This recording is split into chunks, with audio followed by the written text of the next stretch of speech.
Magandang araw guys. Ito pala yung karugtong ng Concert AB502B na galing sa ibang shop. Bali nilinis ko na yung PCB nya. Yan, malinis na yung board. Pati yung mga resistor dito na pinalawang tinanggal natin dahil papalitan natin. Ito guys yung likod. Yan, maganda na. Yung mga nice na natin yung mga nabaklas na wirings. Yan.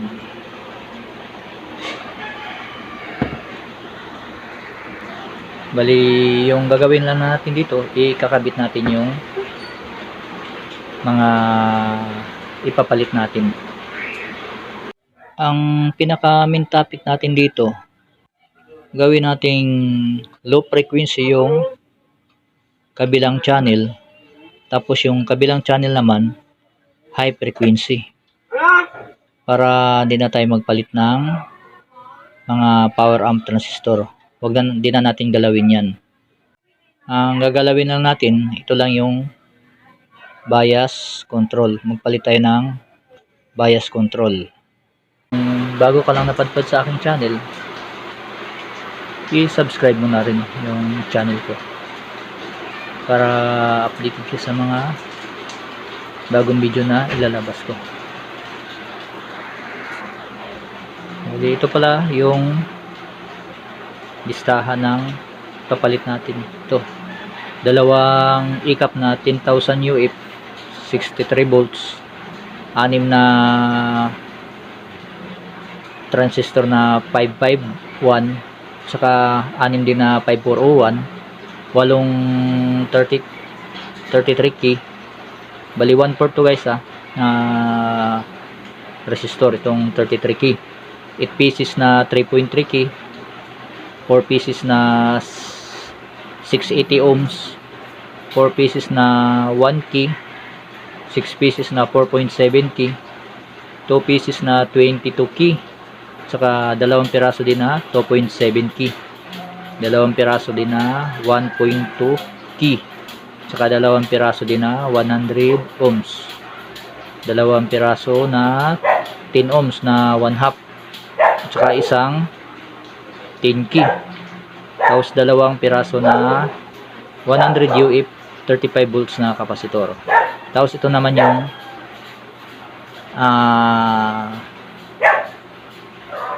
C2073 isang piraso, saka isang piraso din na E940. Ito guys yung papalitan natin. At tapos ito pa, meron pa isang 104G. At saka kasi itong dumating dito wala na mga screw, ano lang tayo ng mga assorted screw. Ito guys yung natin. Bali ito guys, sinanda ko na yung ipapalit natin. Ito. Yan guys, lang natin. Bali ito yung dalawang kapasitor na kap na bago. Yan. Zoom in lang natin para okay.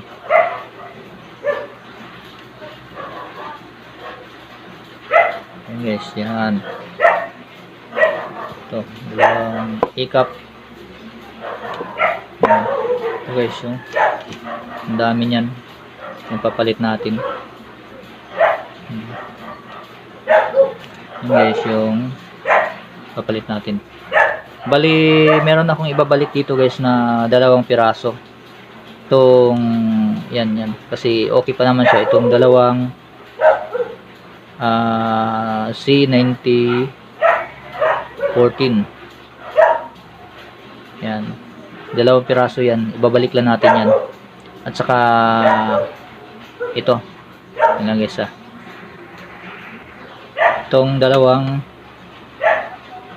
kapasitor na 10 UF 50 volts, yan ibabalik natin kasi okay naman yan, walang problema. Yung iba dyan, puro na bago lahat yan. Yan. Itong ECAP natin. para makita. Yan. Yan guys yung ikap. Hindi pala makita na. Ito lang. Yan. Yan guys karami yung papalit natin dyan. Bali ito guys yung natin na ikap po. Yan. Itong papalitan natin. Yan. Okay. Yung ibang pinagtanggalan ito guys, naka plastic. Yan, yun yung mga pinagtanggalan niya na resistor. Saka ano, yung iba dito bali hindi na nakasama dito kasi hindi na binalik ng technician yung mga drive niya, yung preamp. Yun na yung mga hindi nabalik. Saka yung isang ano, bias control at saka capacitor na 104G. Saka yung iba pa. Okay. Bali kakabit ko na lang guys para hindi haba yung video natin. Tapos babalikan ko lang kayo. Okay. Bali nakabit na natin yung mga lahat na resistor. Ito guys. Sumayin natin. Yan. Yan. Bali inuna natin pagkabit yung mga resistor. Itong dalawang 4.7, ito rin kabila na dalawang ito 4.7 din, bali apat. Tapos dito kasi ano ata to, ilang piraso ba itong 4.7 na to? 8, 6 pala, 6 na piraso pala. Ngayon kakabit na natin itong mga ano to guys. Yan yung mga transistor, tapos itong dalawang ikap kabit natin. Yan. Yan. Ito guys.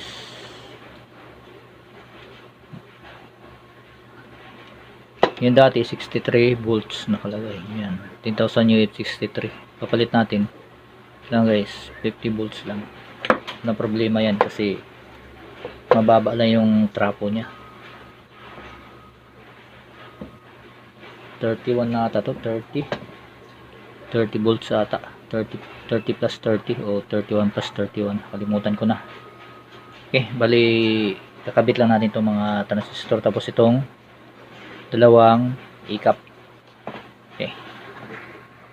Okay, bali nakabit na natin guys yung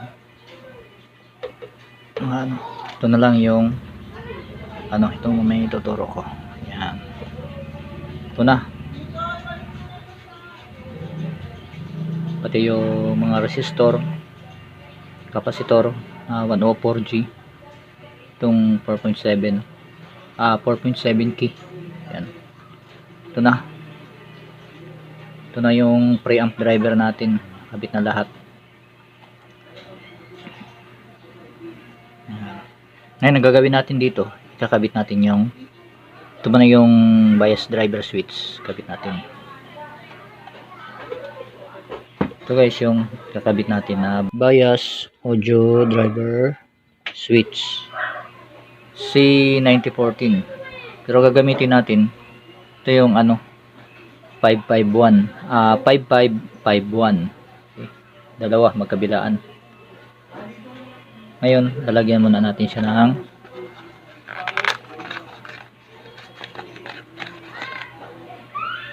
ito guys yung silicone compound. Balik kakabit ko dito guys. Yan, dito. Ito. Dito sa kabila. Okay. Yan guys, kakabit ko lang. Yan. Dito na yung isa. Yan. Ito. I-ano natin siya sa heatsink. Yung dating nakakabit dito, hindi naka-dikit sa heatsink. Ayan, ito naman kabila. Lagyan din natin ng silicone compound. Para yung init ma-transfer doon sa heatsink. Okay. Okay guys, pause muna natin. Yan. Okay. Ngayon, hihinangin na natin yan doon sa likod. Yan. Okay, sinangin muna natin para maayos, maganda. Okay. Bali ito guys yung pinaka final. Okay. Ito. Dahil ito yung ano, yung tawag nito, low frequency. Yung nakakabit dati dito na C2073 at saka A940 papalitan natin si ano. Ito guys ang gagamitin natin, si D667, si D667. Yan, pangit ata pagkabigkas parang bastos dahil ito lang D667. So guys, yan, kita ba? Zoom in natin. Yan. Ewan kung makikita nyo yan guys. Pag malinaw yung mata nyo, kita nyo yan. Yan, D667. Parang bulol tayo magbigkas Ngayon, ito si 2073, ito yung papalit natin. Low frequency. Ito yung base nya, ito naman yung collector, ito yung emitter. So guys, babalik na rin na natin siya. Yan, ganun lang guys. Yan. Ngayon, ito naman si B647. Tama? Kung 647 ba to? Yan, B647. Ito rin yung ilalagay natin dito sa, ito yung ipalit natin dito sa A940.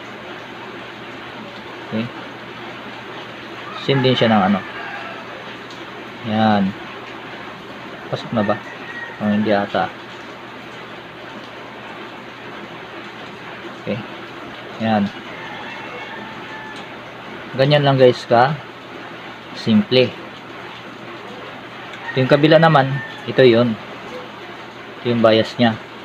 Ito si PNP, ito si A940, ito naman si C2073.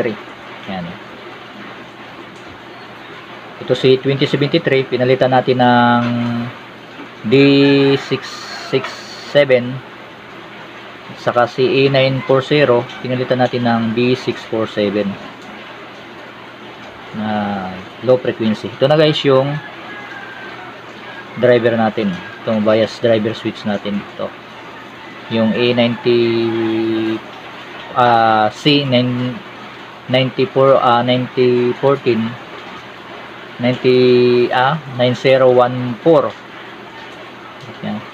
yan, pinalitan natin ng DI 5551. yan. Ngayon hinangin lang natin to. Sinakabitan natin siya yan dito. Yan.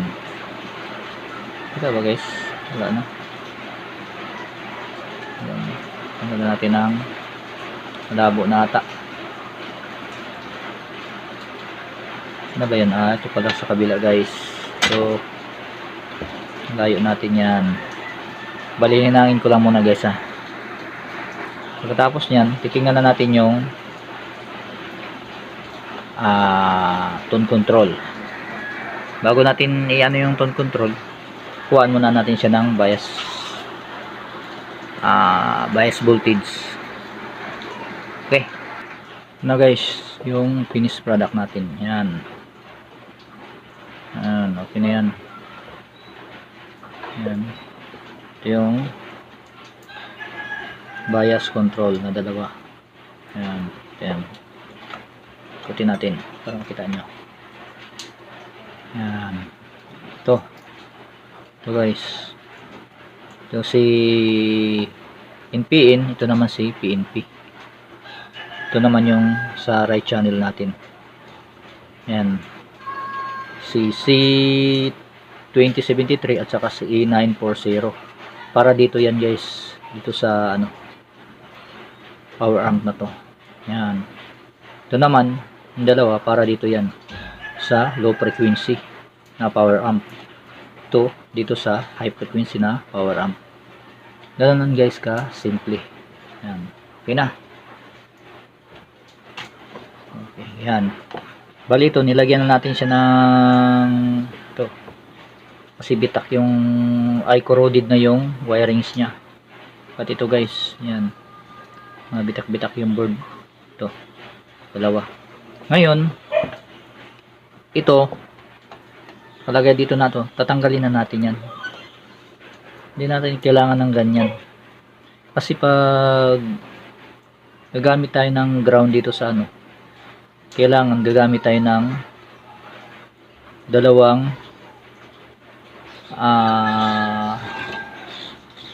mylar na ano, 104G para dyan. Hindi na natin kailangan to, ano na to, ground na to. Yan, to dito siya naka tap guys, oh. Ito, yan, dyan. Disable na natin, hindi na kailangan natin ng ganyan. Okay, bali testing natin to pag ano, nakuha natin ng bias control, bias voltage. Bali ito guys yung tone control. Bali tinanggal ko nandun sa ano, sa housing para ma-check natin. Bali chinik ko na tong tone control na to. Good lahat yung potentiometer. Bali yung tumingin ito na technician dati, bali nagpalit siya ng potentiometer. Pati na rin yung mga filter capacitor, pinalitan rin niya. Ang di lang niya napalitan, itong dalawang ano dito, dalawang resistor na 100 ohms at saka isang 1K para sa light indicator. So guys, yung itong yan, diba? Ito guys yung master volume. Ito yung wala yung paa, nagpalit din siya bago din yan. Bali na check ko na rin yan, walang problema dito, maliban lang dito ito, kasi ito pinutol niya dito sa ito, pinutol niya dito, niya pinabit. Bali nilagyan ko na lang ng glue stick para hindi siya magalaw. Ngayon ito guys yung ano, para sa light indicator niya. Ito, bali putol na yung kabila, kaya pinutol ko na lang. Babaguhin na lang natin yung wire dito, papalitan natin siya para maayos na. Ayan. Bali ito guys, di pa natin na-check to kung okay to. Mamaya kuha na siya ng voltahe kung meron siyang 12 volts na supply. Yan, yung power amp board. Yan. Bali okay na. Kuhaan ko na yan ng ano, ng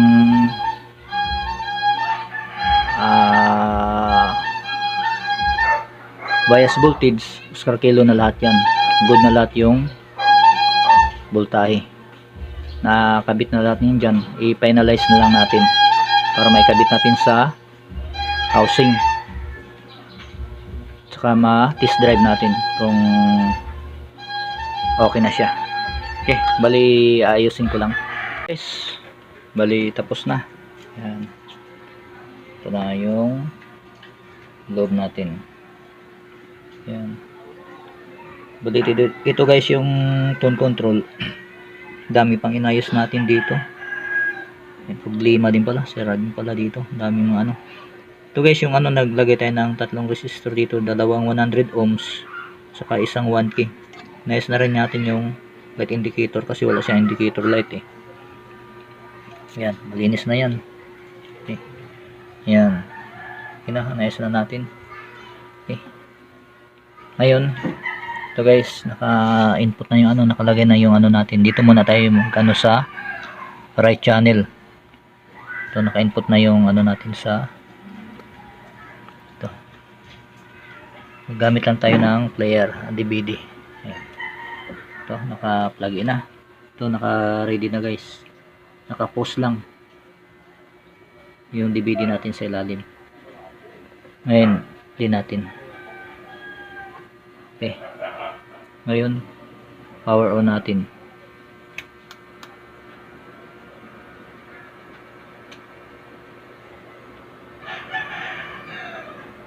Okay. Ngayon, lagyan natin ng volume. Ngayon. Nagkasabay sa krisis ng panahon.